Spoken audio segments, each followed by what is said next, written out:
이번 영상은 피셋 기출문제를 어떻게 활용하면 좋을지 말씀을 드려보도록 하겠습니다. 피셋 기출문제를 활용하는 방법은 저는 총 두 가지로 추천을 드립니다. 첫 번째는 연도별로 기출문제를 활용하는 것이고, 두 번째는 유형별로 기출문제를 활용하는 것입니다. 연도별로 기출문제를 활용함은 말 그대로 연도별로 기출문제를 풀어보고 분석을 하시는 겁니다. 지금 2020년도까지 나왔고, 본인의 어떤 실력과 공부 시기에 따라서 대략 최소 5개년에서 많게는 10개년 정도를 풀어보시는 것을 추천을 드립니다. 이때 풀어보실 때 꼭 90분 실전 연습처럼 풀어보시고, 왜냐면은 이 피셋 기출문제만큼 정갈한 문제가 시중에 많지가 않습니다. 따라서 이 본인의 실력을 판가름할 수 있는 좋은 지표가 기출문제이기 때문에 이것을 허투루 풀면은 정말 아깝습니다. 따라서 이 꼭 실전 연습을 하시고서 90분 동안 풀어보시고, 점수를 한번 기록을 해보십시오. 그래서 뭐 시험 직전에 다시 기출문제를 풀어본다든지, 그 내년도에 다시 풀어볼 때 본인의 실력이 얼마나 늘었는지를 파악하시면은 좀 더 공부 전략을 수립해 나가는데 수월하실 겁니다. 이렇게 기출문제를 실전 연습을 하셨으면은 오답 체크를 먼저 해보십시오. 오답 체크를 할 때 본인이 왜 틀렸는지, 그리고 틀리면 안 되는 거였는데 틀렸다면은 그 어떤 본인의 어떤 평가를 이제 그 문제의 밑에 하단에 써 놓으심으로써 이제 다음에는 그 실수를 안 하도록 하시는 것이 중요합니다. 그 다음에는 이제 분석을 하실 때 이제 맞춘 것도 분석을 하셔야 됩니다.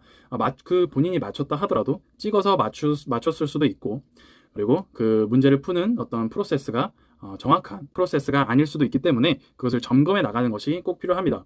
따라서 이때는 꼭 기출 해설서를 지참을 하셔서 참고를 하시면서 분석을 해 나가십시오. 본인이 그냥 계속 분석을 해 나가시면은 그것이 잘못된 방식으로 계속 풀 수가 있기 때문에 꼭 해설서가 필요합니다. 해설서는 아마 인터넷에 많이 있는 걸로 알고 있습니다. 그리고 이렇게 기출문제를 연도별로 모두 풀어보셨으면은 유형별로 분석을 해보시는 것도 굉장히 좋습니다. 저는 이제 언어 논리 같은 경우는 유형이 뭐 추론 문제가 있겠고, 논증 문제가 있겠고, 논리 문제 등이 있겠고요. 자료 해석 같은 경우는 뭐 보고서 문제가 있겠고, 변환 문제가 있겠고, 단순 계산 연습이 있겠고, 약간 퀴즈형이 있겠고, 상황 판단 같은 경우는 물론 이 다른 유형도 많습니다. 상황 판단은 퀴즈, 뭐 줄글 문제, 그리고 뭐 단순 계산, 뭐 법조문 등이 있죠. 이런 것들을 이제 유형별로 한번 풀어보는 것을 추천을 드리는데, 이것을 어떤 식으로 하냐 하면은 이때 연도별로 기출문제를 푼 것을 본인이 한번 통계를 내보십시오. 어떤 유형, 본인이 이제 이렇게 유형을 나눠보시고 각 유형별로 오답이 어디서 많이 나왔는지를 파악을 하시면은 본인의 약점 파트가 나옵니다. 그러한 유형들을 파악을 해보셨으면은 그 유형별로, 예를 들어서 본인이 강화 약화, 언어 논리에서도 논증 문제, 강화 약화 문제가 많이 틀렸다 싶으시면은 2020년도부터 앞으로 쭉 가시는 겁니다. 한 2010년도 정도까지 계속 풀어보시는 거예요. 논증 문제만.